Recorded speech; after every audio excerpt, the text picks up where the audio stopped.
Fala pessoal, sejam bem-vindos!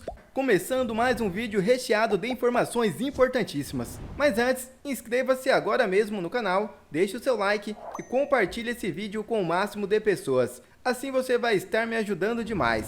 Giro na tela e notícias a seguir.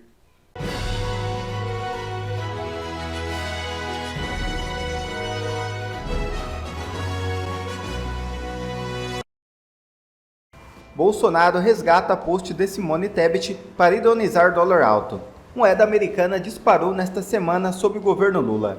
Em meio à turbulência no mercado interno e externo, com o dólar superando a barreira dos R$ 5,87, o ex-presidente Jair Bolsonaro aproveitou para ironizar uma declaração da ministra do Planejamento e Orçamento do governo Lula, Simone Tebet, feita em 2022.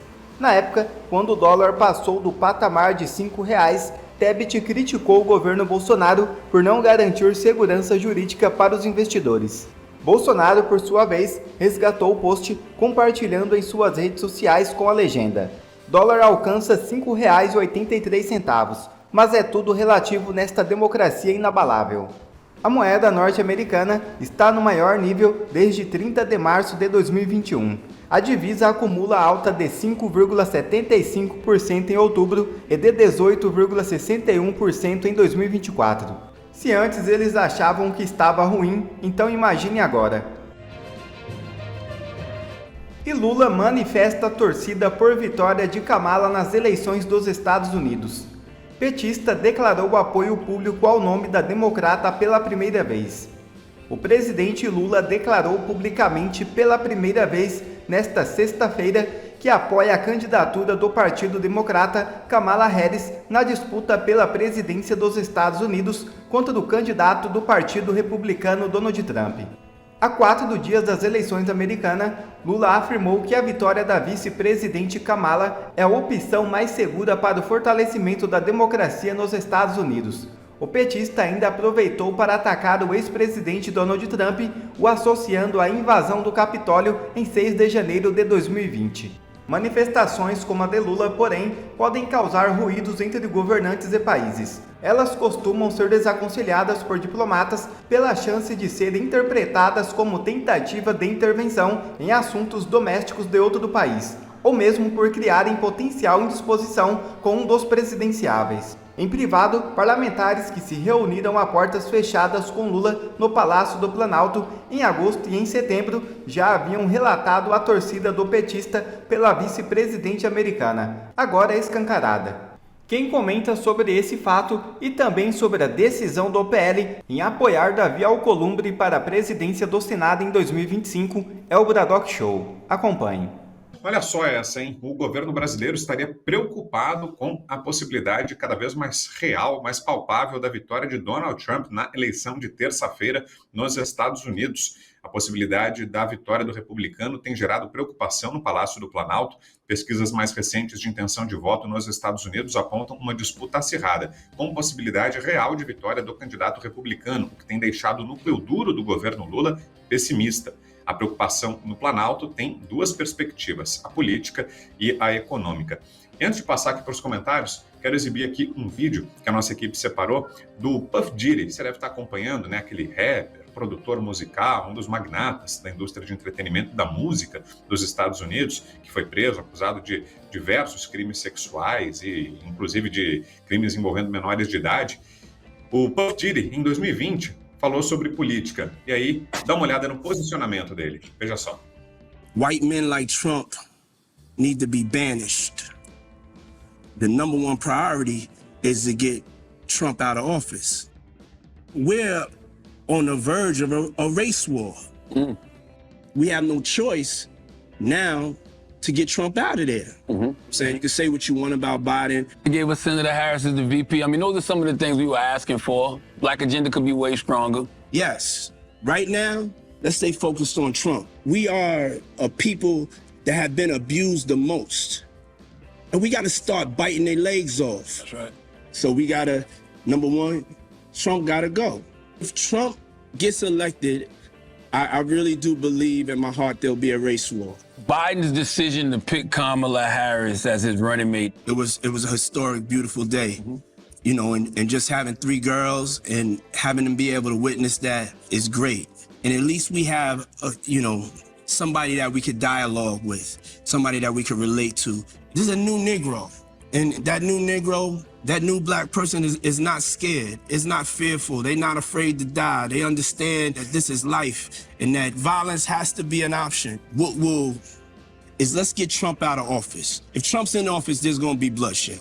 Well, then you're going to have Trump's supporters who pissed off that he's not in there no more. So they're going to get buck regardless. Yeah, if they get bucked, We got enough. no, if they get bucked, I wish they Word. Word. they get bucked, we're gonna eat their arms off. We're not gonna keep on playing with these people. Jorge Serrão, começo aí contigo, Serrão, que nos diz dessa lembrança feita da eleição de 2020. Pois é, um discurso claramente nazista. Não tem outro termo para explicitar o discurso desse rapaz, que hoje a gente está vendo o que ele fez, né? O que o torna hoje extremamente famoso. A desonra completa, acusações sérias de abuso sexual. Então, a moral dele para falar é menos 13, nenhuma. Mas ali, a personificação do discurso woke, a caracterização completa de um discurso de ódio racial às avessas. É isso. É o ódio contra o branco. Foi isso que ele se manifestou contra o Donald Trump. Então, isso é nazismo puro, puro, puro. Discurso de raça, absolutamente inaceitável. E aí, qual foi a reprovação que ele recebeu lá atrás? Nenhuma. Esse é o dado assustador da realidade. A gente está vendo aí o discurso nazi-comuno-fascista prosperando pela via woke, e qual é a reação a isso? Não era, mas agora começou a ser. Esse é importante. O mundo começa a rejeitar essa farsa, essa grande farsa do discurso identitário que esconde um racismo às avessas, uma perseguição ao ser humano, um desrespeito completo ao próximo e uma inviabilidade do discurso político. Você viu como é que ele trata quem é o adversário político? Eu vou cortar a perna, eu vou cortar o braço, eu vou cortar a cabeça. Que papo horroroso! E o papo dele não é um papo isolado, não. É um discurso que a esquerda mundial tem feito e, pior, tem praticado. O que aconteceu aqui no Brasil, no 8 de janeiro, foi a explicitação da vingança. A palavra é vingança. Lula voltou ao poder para praticar a vingança. Eu acho que o grande defeito que ele tem, o que eu não perdoo o Lula, é que ele poderia ter voltado ao poder, mas deveria ter mostrado grandeza. Vencia a eleição e acabou, era isso que ele deveria ter dito e tocava o barco para frente. Não, ele fez questão de ressaltar que ele iria praticar a vingança. Membros do judiciário fizeram a mesma coisa. Disseram, nós vencemos o bolsonarismo. Não foi isso? Peraí, judiciário não vence ninguém. Judiciário julga. Judiciário tenta, ou pelo menos tem o objetivo de fazer justiça e não justiçamento. Quando o judiciário vence o outro, ele está fazendo justiçamento e não justiça. Então isso daí é um negócio hediondo, é esquerda, é woke, é imbecilidade, é tirania. Nós temos que dizer um não rotundo a tudo isso. E Lula? Lula agora está cheio de medinho. Ele deu uma declaração hoje ao canal francês TE1 que ele apoia a candidatura da Kamala Harris, que a Kamala Harris seria muito boa se ela tomasse o poder. Ô Lula, você é chefe de Estado, rapaz. Você não é torcedor nem comentarista político. Sua obrigação era dizer que qualquer presidente que ganhasse a eleição americana, você dialogaria com ele. Você não poderia ter favoritos. Você está bancando, está dando uma de torcedor que está doido para tacar fogo no outro. Essa é a sua postura. Isso é inaceitável, Lula. Parou. Você não tem a menor condição de estar onde está. Agora, Fabi, e sobre essas questões de gênero, né, política identitária, o Trump está conseguindo essa virada que, como o Serrão lembrou, está atormentando o governo Lula, justamente com voto negro, voto latino, voto dos trabalhadores. São essas as classes que deram ao Trump essa arrancada na reta final, pelo menos segundo as pesquisas, né, mas o próprio governo Lula está admitindo isso, esse favoritismo. Foram essas as classes, né, que seriam os objetos da política identitária que estão do lado do Trump, né, Fabi?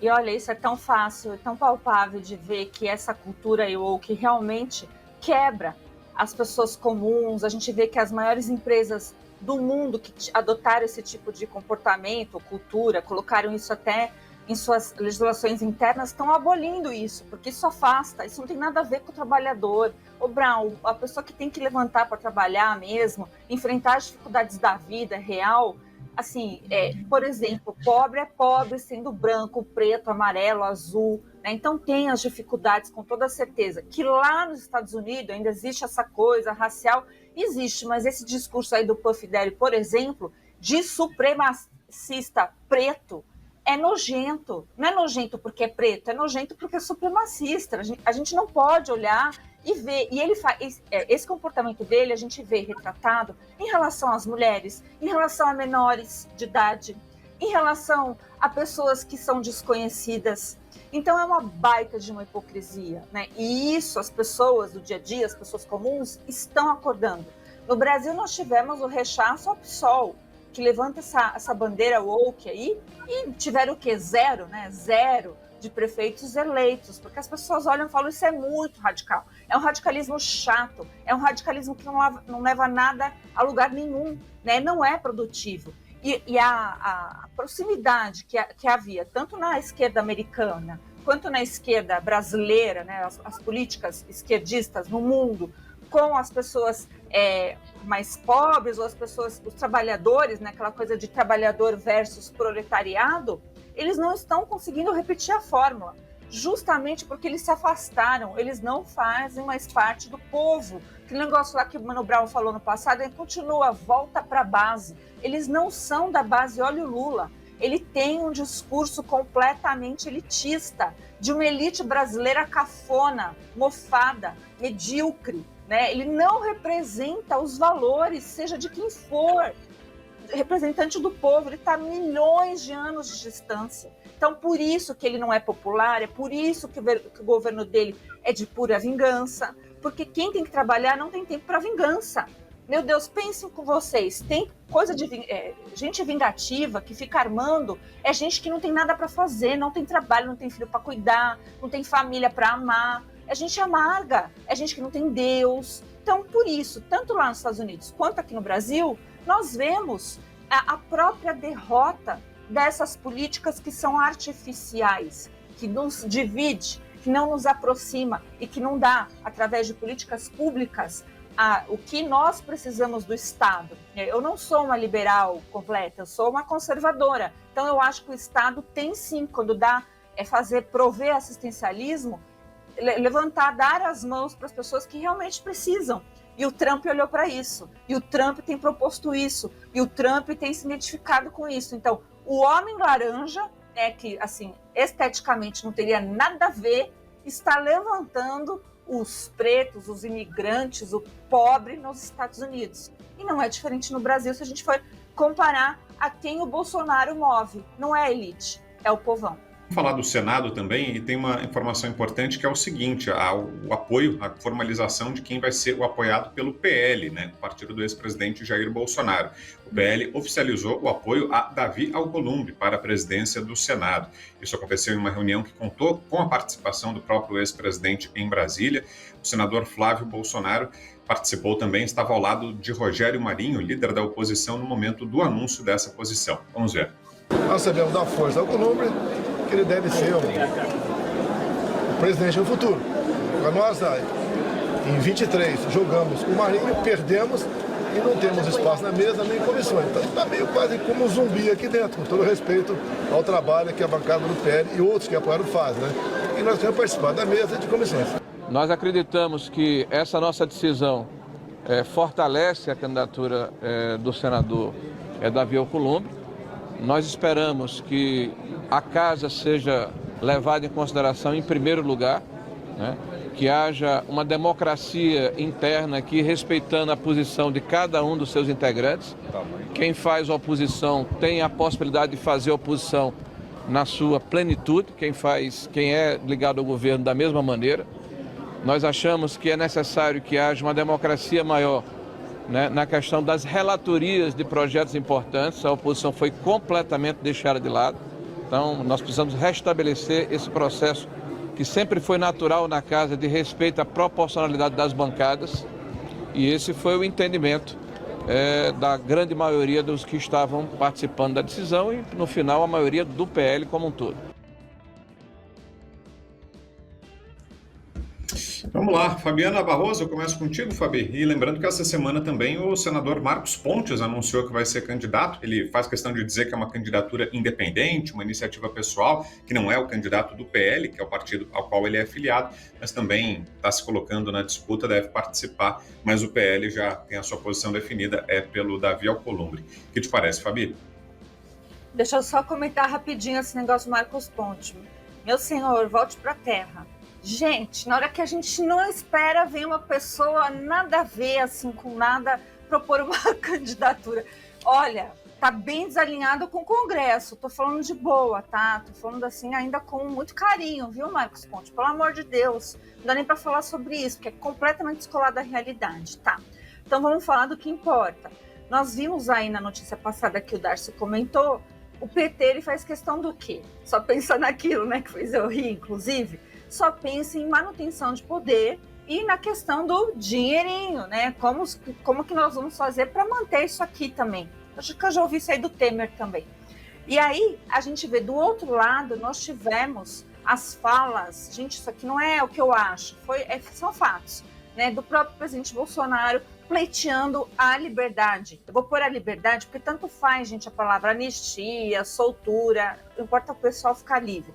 Né, do pessoal do 8 de janeiro. Então, enquanto um só pensa naquilo, o outro, do outro lado, já que o Brasil está polarizado, só pensa realmente em devolver a nós o império das leis, o império da justiça, o minimamente, né, saudável para a gente conseguir viver. E aí entra, então, assim, o apoio ao Hugo Mota, lá da Câmara, vamos ser otimistas. Mais uma vez, eu recomendo lá a entrevista do Derrite, porque o Derrite, inclusive, disse de alguns compromissos que o Hugo Mota fez em relação à segurança pública, que é uma pauta também que me interessa muito, porque eu acho que no Brasil o caminho está indo para o narco-estado, então tudo que se fizer em relação à segurança pública é de suma importância, é pauta prioritária. Então, veremos esses desdobramentos, não temos aí, né, mas acho que o Hugo Mota vai pautar, vai ser cumprida essa parte, espero que essas pessoas sejam livres do 8 de janeiro. Aí a gente vai para o Senado. Senado. Qual que é a nossa realidade? É verdade que nós ficamos à direita igual zumbis, né? Primeiro assim, que eu acho que os poucos que nós elegemos do nosso lado, não é muito do nosso lado. Aqui vou dar um exemplo. O Moro, que ficou sempre naquela dúvida se ele votou ou não a favor do Dino naquela sabatina, né? Eu tenho minha opinião super forte, acho que vocês também devem ter, né? O próprio Marcos Pontes, aí, que está viajando, está lá na Lua, precisa puxar o homem para cá. Então ficou um bando de zumbilândia ali. E nós não tivemos também nenhuma representatividade mesmo nas comissões. Na Câmara nós tivemos, olha, Carol de Tone o que fez, o que está fazendo ainda. Então é preciso. É óbvio que ninguém queria Alcolumbre de volta. Eu não passo pano para Alcolumbre. Alcolumbre para mim é o Batoré. Ficou icônico no governo Bolsonaro porque ele atrapalhou e atrapalhou muito. Que eu vou olhar para ele e falar, nossa, ele vai fazer... Não. Pouco que eu estou acreditando é no trabalho desses senadores que têm a nossa confiança, igual o Marcos Rogério, o Rogério Marinho e tantos outros que sim, têm trabalhado da melhor forma possível, inclusive enfrentando o que é mais difícil no Brasil, que é o judiciário. Lógico, eles são poucos, mas estão fazendo o possível ali dentro. Mas dentro de comissões, acreditamos que eles chamarão as pessoas, ainda que existe um pouco de consciência, para as pautas que importam nesses 2 últimos anos antes de 2026. Então tem algumas coisas para ser acertada. Não é o cenário ideal maravilhoso? Não é. Eu fui uma severa crítica disso, inclusive. Mas a gente precisa entender que é o que temos ali. Então, sendo assim, eu vou cobrar dia e noite e dia, tanto da Câmara quanto do Senado, que pautem, que passe, que faça essas pessoas ficarem livres do 8 de janeiro, porque enquanto o Brasil não colocar uma pedra em relação a isso, e essa também debandada aí do judiciário, que precisa voltar para a casinha dele, que eu digo, nós não podemos nem planejar o futuro, a gente está preso no passado. E os ministros aí do Supremo têm que cooperar de uma forma ou de outra. Quem fará isso? Eu espero que é o Congresso Nacional que faça alguma coisa, tá, gente? Então, por isso que minhas salas são sempre duras em relação ao Congresso Nacional. E você, Serrão, o que nos diz dessas eleições na Câmara e no Senado? Acompanho o voto da relatora, digo que o presidente Bolsonaro agiu com sabedoria dessa vez. O PL não pode ficar isolado, levar mais uma na cabeça. Ficar de fora da mesa diretora do Senado nessa legislatura foi uma tragédia total. Então, é hora de ter pragmatismo, ocupar os espaços. O Marcos Pontes, ele quando lançou a candidatura dele, ele jogou exatamente nesse sentido. Está se credenciando para ocupar espaço. A jogada foi essa, pode ter certeza. Ele sabe, todo mundo sabe. Quem manda de verdade no Senado é Davi Alcolumbre. Ele já estava eleito de véspera. A eleição dele é tão segura quanto a morte do peru de Natal na véspera do dia em que Cristo nasceu. Então, o Davi Alcolumbre estava preparado para vencer mais uma. Então, compor com ele agora, no primeiro momento, foi uma estratégia inteligente, é apoio de primeira hora. Primeira hora pode cobrar também o cargo de qualidade de primeira hora. Então, teve essa sabedoria. Em relação ao Hugo Mota também conseguiu uma composição graças ao Arthur Lira, que fechou ali os acordos possíveis e conseguiu negociar com o PT. Também foi uma negociação pragmática com o PT. O que o PT quer? Proteção. Então, por isso que ele tem interesse no tal TCU. TCU é uma aberração brasileira, é uma jabuticaba. É o tribunal que não é tribunal, é o tribunal que não é do judiciário.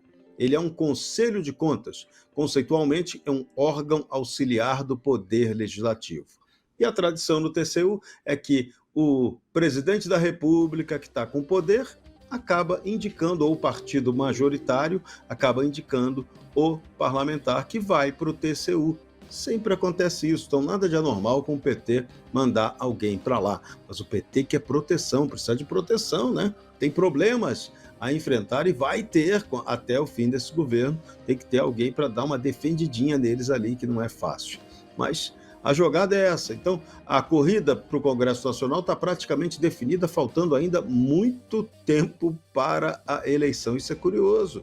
As forças se recompuseram numa velocidade muito grande, antecipando desgastes que possam vir adiante. Então, vamos aguardar aí como é que a política vai reagir ao aumento provável da repressão que vem por aí.